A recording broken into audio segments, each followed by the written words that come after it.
So now inflation is a huge problem. See, inflation was the government's solution to the problem until inflation has now become the problem. And so inflation is going to get much worse. Forget about what these central bankers and politicians are saying about their commitment to fight inflation, how they're resolute and how they're determined no matter what to bring the inflation rate back down to 2%. That's never going to happen. We're going to see 20% inflation before we see 2% inflation. And this pretend war against inflation is going to come to an end soon. And the central banks are going to surrender and inflation is going to win. Look, we've already seen the first central bank capitulate and wave the white flag, and that was the Bank of England. The Bank of England, a week or two ago, was every bit as committed to fighting inflation as the Fed, until the inflation fight threatened a financial crisis, and then they cowered out, turned around, and they're back to quantitative easing. They went from quantitative tightening to open-ended quantitative easing. In fact, the Bank of England said, we're going to print as many pounds as we have to. We're going to keep on buying gilts. We're not going to let interest rates go up. They have to let interest rates go up. If you want to fight inflation, you got to let interest rates go up. But the other thing you have to do to fight inflation is to make government spending go down, because government spending is the source of that inflation.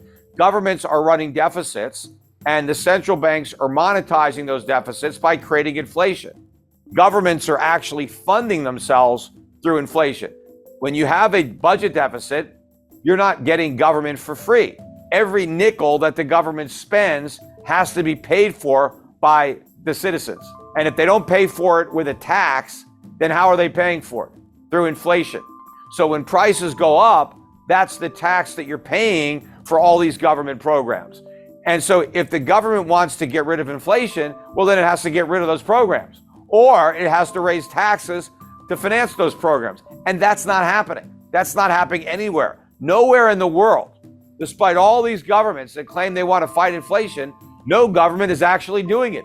Nobody is cutting spending. In fact, in the UK, they cut taxes. Well, when you cut taxes, you increase the inflation tax. So the British were claiming that they wanted to fight inflation, while at the same time creating even more of it. That is the problem. But the same thing is going to happen to the Federal Reserve in the United States. You cannot raise interest rates without creating a financial crisis. The financial crisis we had in 2008 was a result of a normalization of interest rates. It wasn't simply a subprime problem. The reason subprime was the problem was because it was debt. People borrowed money and they couldn't pay it back. Why were they able to borrow the money? Because it was cheap. The Fed lowered interest rates to 1%. They created a housing bubble. Housing prices went up. People borrowed money against those inflated property values. They borrowed money with artificially low interest rates. And when interest rates went up, property prices went down. People didn't want to pay their mortgages. You get a financial crisis because now the banks didn't get their money back. They loaned all this money out. They didn't get it back. That was why we had a crisis. Well, today we have much more debt than we had in 2008. We had 0% interest rates for almost 10 years. Think about all the debt that was taken on during those 10 years by not only the government, corporations, private citizens. Do you think they can repay that debt when rates normalize? Of course not. And what happens when rates go up, asset prices come down. It's like the other side of a seesaw. The lower interest rates are, the more expensive stocks are, the more expensive real estate is. But as interest rates go up, those prices come down because it's all a function of interest rates. So if I borrowed a bunch of money to buy a house and now the house goes down, I have no equity and my mortgage payments are up, I'm mailing in the keys. But you have all these companies in America that have been losing money. In fact, in 2021, it was a record year in America for money-losing companies going public. Now, how do all these money-losing companies stay in business? Because the company is supposed to generate a profit to stay in business. How do you lose a bunch of money and still stay in business? How do you pay your employees? How do you pay your rent? Right? How do you do anything? Well, the companies were selling stock to the public. They were raising money by selling stock, and a lot of companies were borrowing money to pay their expenses, taking on debt. But it was all great when rates were at zero, And people were willing to buy these overpriced stocks when rates were at zero. They're not willing to do it when rates are at 4%. And in order to fight inflation, they got to go much higher than 4%. Despite the rate increases, federal funds rate in the United States right now is about 3.25% to 3.5%. Inflation, even the way the government measures it, is 8.25%. That's negative 5% real interest rates. You're not going to fight inflation with negative 5% rates. You're going to create more inflation. The only way that you can fight inflation with higher interest rates is if the interest rate is higher than the inflation rate. And it can't just be a little bit higher. It's got to be meaningfully higher. In 1981, when Paul Volcker raised interest rates or allowed interest rates to go up, short-term rates went to 21%. The highest inflation got was 13.5%. So that's what it took. People had real interest rates. The reason you need that is because you've got to stop people from spending money. That's what's the demand. It's spending. You've got to get people to stop spending and start saving, because that accomplishes two things. It reduces demand, but it increases supply.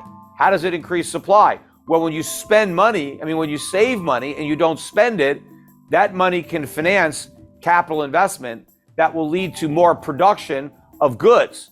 And so you increase the supply of goods while decreasing demand for goods, prices can come down or stop going up. That's what you need to do. Now, if interest rates are negative, that is not going to encourage anybody to save. If rates are negative 5%, you're going to lose 5% a year on any money you save. Why the hell would you save? You wouldn't. You're going to spend your money as quickly as you get it. You're not going to save it and lose 5% a year. Now, if the Federal Reserve raised interest rates up to, let's say, 10% or 15%, then you might save your money. Hell, I could put my money in the bank and earn 15%. I'm not going to spend it. Even if inflation is 8%, I'm still 7% ahead. I'm going to save my money. I'm going to earn all that interest. I'm going to spend my money in the future, because then I'm going to be able to spend the interest that I earned on my money. That's what the Federal Reserve needs to do. But they're not doing that. Also, we are running $2 trillion a year deficits in the United States. Where's the money coming from? It's coming from the Federal Reserve, or it was. There's no other source, because if the Federal Reserve isn't going to print all that money, then the private sector is going to have to buy all those treasuries. But the private sector doesn't want those treasuries. Foreign central banks don't want those treasuries. They need to sell the treasuries they've already got. They don't need to buy any more. There is no way to finance these deficits, so the government has to cut spending. But they haven't cut any spending. In fact, if you look at the Inflation Reduction Act, that was a spending bill. They increased spending to fight inflation. How are you supposed to do that? It's the spending that is the source of the inflation, because the spending is being monetized by the central bank. So instead of fighting inflation, they created additional inflation. Instead of putting out the fire, they poured gasoline on the fire and just pretended that they were going to put it out. But everything we're doing, we're forgiving student loans. In fact, we told people that have student loans, you don't have to pay those loans. Just go out and spend the money on other stuff. Buy more goods, buy more services, push the prices even higher. You see, the Federal Reserve and other central banks are at an inflection point. They're really in a situation where they're between a rock and a hard place, and they're damned if they do and they're damned if they don't. Because for years, they were able to kick the can down the road by creating inflation and sweeping the problem under the rug. But now that inflation has become the problem, they can't solve the inflation problem by creating more inflation, because the solution to every problem has been inflation. The economy is weak, print money, lower interest rates. Companies are failing, let's bail them out. How do we pay for that? Print money, create inflation. So inflation has been kind of the one-trick pony. It's been a cure-all. Whatever ails us, just inflation is going to be the cure. Well, now that inflation is the disease, where's the cure? There is none. Any more stimulus, and we end up with an overdose.